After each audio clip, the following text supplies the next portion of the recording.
সবার আগে ভোট দিব ধানের শীষে, দেশ গর্ব মিলে মিশে।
বাংলাদেশ জাতীয়তাবাদী স্বেচ্ছাসেবক দলের প্রতিষ্ঠার পর থেকে বিগত 17টি বছর এই স্বৈরাচার বিরুদ্ধে আন্দোলনে এই স্বেচ্ছাসেবক দলের প্রত্যেকটি নেতা কর্মী কাঁধে কাঁধ মিলিয়ে এই ফ্যাসিস্টের বিরুদ্ধে লড়াই সংগ্রাম করেছে।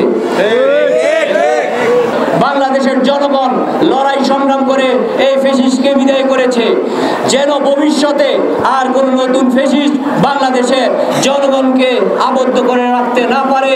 সেই জন্য বাংলাদেশ জাতীয়তাবাদী স্বেচ্ছাসেবক দল আমাদের সাংগঠনিক অভিভাবক তারেক রহমানের নেতৃত্বে দিক নির্দেশনায় আমরা ঐক্যবদ্ধভাবে বাংলাদেশের প্রত্যেকটি জনগণের পাশে আমরা অবস্থান নিয়েছি।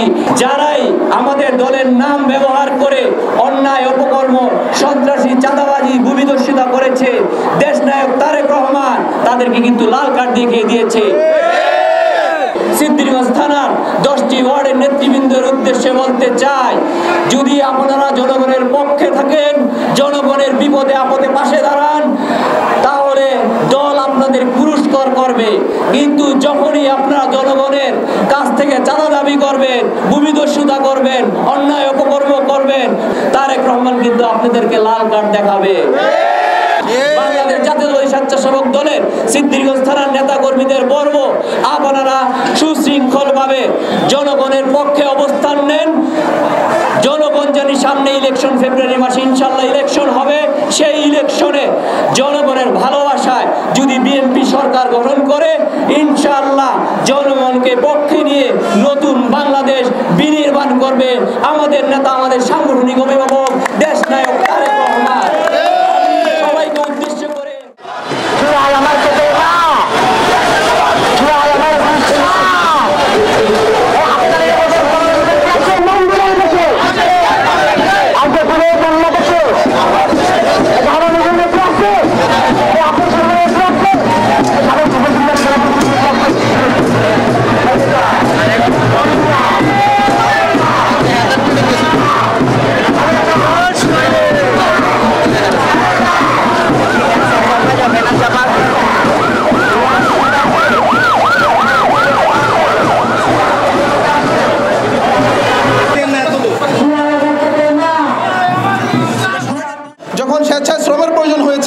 বাংলাদেশ স্বেচ্ছাসেবক দল সবসময় এগিয়ে এসেছে। নারায়ণগঞ্জ মহানগর স্বেচ্ছাসেবক দল একটি গর্বের জায়গা এবং স্বেচ্ছাসেবক দলের প্রতিটি ইউনিট গত জুলাই অভ্যুত্থানে অপরিসীম ভূমিকা পালন করেছে। প্রিয় উপস্থিতি, আপনাদের কাছে আহ্বান থাকবে যে বাংলাদেশ আমরা স্বৈরাচার মুক্ত করেছি, যে বাংলাদেশে কোনো ফ্যাসিস্ট নেই, যে বাংলাদেশে হাসিনা নামক খুনির কোনো জায়গা হয়নি, যে বাংলাদেশ থেকে আওয়ামী লীগের শয়তানগুলা বাংলাদেশ থেকে পালিয়ে গেছে। স্বেচ্ছাসেবক দল সবসময় সুস্থ রাজনীতির চর্চা করে থাকে। তারেক রহমানের দিক নির্দেশনায় আগামীর সুন্দর বাংলাদেশ গড়ার লক্ষ্যে আমরা কাজ করে যাব। আমরা জনবাসীকে শুভেচ্ছা জানাচ্ছি আপনাদের সবাইকে, এবং আমরা দোয়া করছি আমাদের আকস্মিক নেত্রী, সাবেক 3 বারের প্রধানমন্ত্রী বেগম খালেদা জিয়ার জন্য, তিনি যেন সুস্থভাবে আগামী নির্বাচনে আবারও তার দিক নির্দেশনায় আমরা নির্বাচনে ঝাঁপিয়ে পড়তে পারি। সবাই তার জন্য দোয়া করবেন আমাদের নেতা ভারপ্রাপ্ত চেয়ারম্যান তারেক রহমানের জন্য। রহমান অমর হোক, দেশ নেত্রী বেগম খালেদা জিয়া জিন্দাবাদ,